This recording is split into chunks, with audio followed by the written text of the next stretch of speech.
Assalamualaikum warahmatullahi wabarakatuh. Perkenalkan, nama saya Rani Intan dari kelas Akad 3B dengan NIM 23043111045. Pertama-tama di sini saya akan menjelaskan pengertian siklus pendapatan. Apa sih siklus pendapatan itu? Siklus pendapatan adalah serangkaian kegiatan bisnis yang terjadi secara berulang dan kegiatan pengolahan informasi. Siklus ini mencatat 4 aktivitas atau kejadian ekonomi. Yang diantaranya itu, yang pertama ada penerimaan pesanan barang atau jasa dari pelanggan. Ini dicatat dengan menggunakan sistem aplikasi pengolahan pesanan. Yang kedua, pengiriman barang atau jasa kepada pelanggan. Yang dicatat dengan menggunakan sistem aplikasi pengiriman.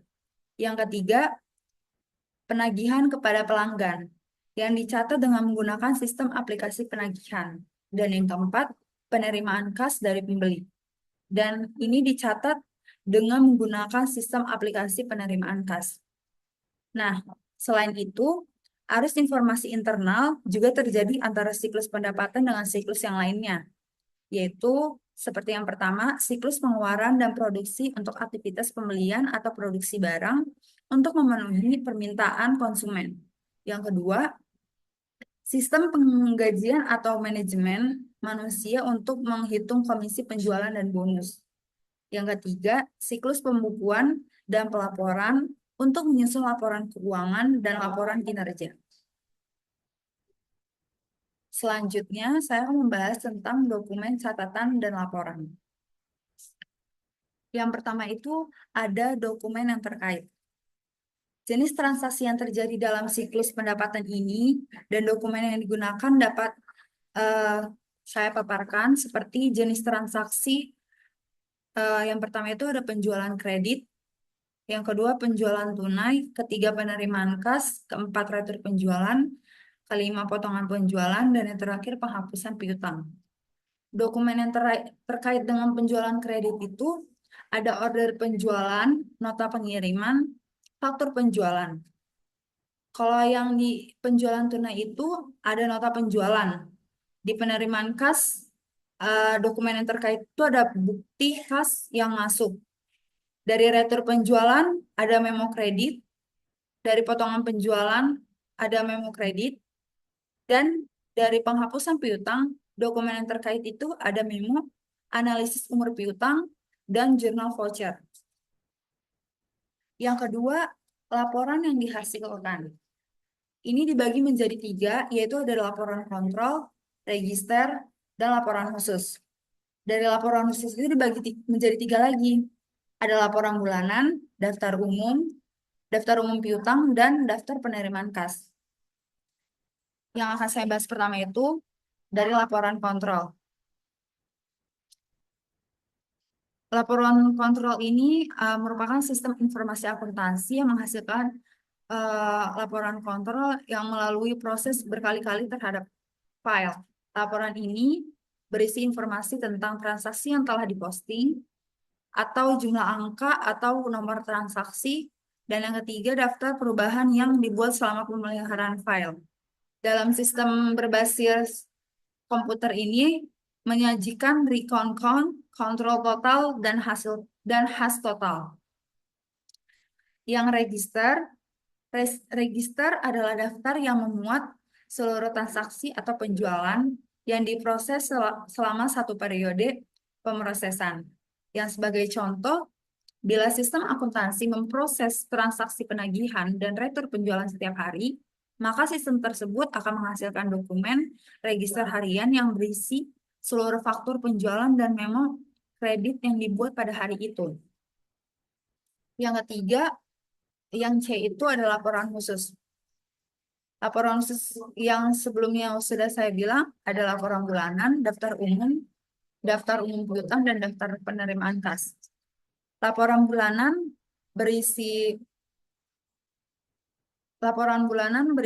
daftar transaksi dalam akun pelanggan tertentu selama satu periode yang biasanya itu 1 bulan. Setiap akhir bulan ini biasanya perusahaan mengirimkan laporan kepada setiap pelanggan dengan tujuan agar pelanggan dapat memantau transaksi dalam akun masing-masing, sehingga dapat melakukan klarifikasi bila ada kesalahan dan mengingatkan pelanggan untuk segera membayar kewajibannya. Pembayaran kewajiban oleh pelanggan dapat dilakukan untuk seluruh faktur yang tercantum dalam laporan tersebut atau bisa sebagiannya saja. Daftar umum piutang. Laporan ini berisi rincian piutang kepada setiap pelanggan yang dikelompokkan berdasarkan umumnya dan dokumen transaksinya. Daftar penerimaan kas. Laporan ini berisi tentang rincian uang tunai dan cek yang diterima selama 1 hari. Laporan ini dimaksudkan untuk melakukan pengawasan terhadap kas, yaitu untuk mencegah terjadinya pencurian dan menjamin bahwa tidak ada penerimaan yang hilang sebelum dikreditkan ke akun pelanggan. Yang ketiga, ada catatan akuntansi. Catatan akuntansi ini dilakukan secara dua. Yang pertama itu dilakukan secara manual, yang kedua secara komputer. Yang secara manual itu buku jurnal yang mencakup itu ada jurnal penjualan, jurnal memo kredit, dan jurnal penerimaan kas. Yang dilakukan secara komputer, yang digunakan secara manual tadi dari buku jurnal dan buku besar. Yang di buku besarnya itu ada piutang dagang dan kas. Jika yang dilakukan secara komputer itu ada 3. Yang pertama itu file. Filenya itu ada file induk pelanggan dan file induk persediaan. Yang kedua dari file transaksi yang mencakup ada invoice detail, sales order detail, dan cash recap detail. Yang ketiga ada account receivable change log file yang merupakan file tambahan yang berisi sebuah record untuk sebuah perubahan terhadap saldo sejak tanggal dibuatnya laporan bulanan terakhir. Oke, selanjutnya saya akan menjelaskan flowchart tentang prosedur penerimaan kas dari penjualan tunai. Nah, di sini saya akan memulai dari terminal yang bertuliskan di tengahnya mulai. Selanjutnya, pelanggan akan memilih barang apa yang akan mereka beli. Lalu, bagian penjualan perusahaan akan membuat nota penjualan. Dari nota penjualan ini dihasilkan lagi secara 3 dokumen rangkap yang akan diberikan kepada pihak kasir perusahaan. Setelah itu, pihak kasir akan membagikan nota penjualan dari 3 dokumen rangkap kepada bagian-bagian dalam perusahaan. Sebagai contoh, nota penjualan pertama akan diberikan kepada pelanggan sebagai bukti. Lalu, nota penjualan kedua akan diberikan kepada audit perusahaan, dan yang terakhir nota penjualan ketiga akan diberikan kepada pemrosesan buku jurnal. Selanjutnya, bagian kasir yang menerima kas akan menyiapkan setoran kepada bank yang dilakukan secara manual. Bagian kasir akan membuktikan bukti setor secara 2 dokumen rangkap, dan juga kas selalu akan diberikan kepada bank yang diwakilkan dengan bentuk lingkaran, yaitu penghubung dalam sebuah halaman yang bertuliskan A di tengahnya. Lalu selanjutnya, pemrosesan buku jurnal. Informasi yang diperoleh dari nota penjualan dokumen yang rangkap 3 tadi, bukti ini akan digunakan untuk mencatat kepada jurnal penerimaan kas. Setelah sudah dicatat, ini akan dibuat rekapitulasi dari jurnal penerimaan kas. Dan hasil dari rekapitulasi jurnal ini akan diberikan kepada pemrosesan buku besar. Di bagian pemrosesan buku besar ini akan dilakukan posting ke buku besar, dan hasilnya ini akan menjadi saldo yang sudah diperbaharui di dalam buku besar ini. Lalu selanjutnya ada audit perusahaan. Informasi yang diperoleh yaitu nota penjualan kedua dari bagian kasir. Di bagian ini akan diperiksa nomor urut dari dokumennya. Selanjutnya, pihak audit perusahaan meminta bukti setor yang kedua dari pihak bank tersebut.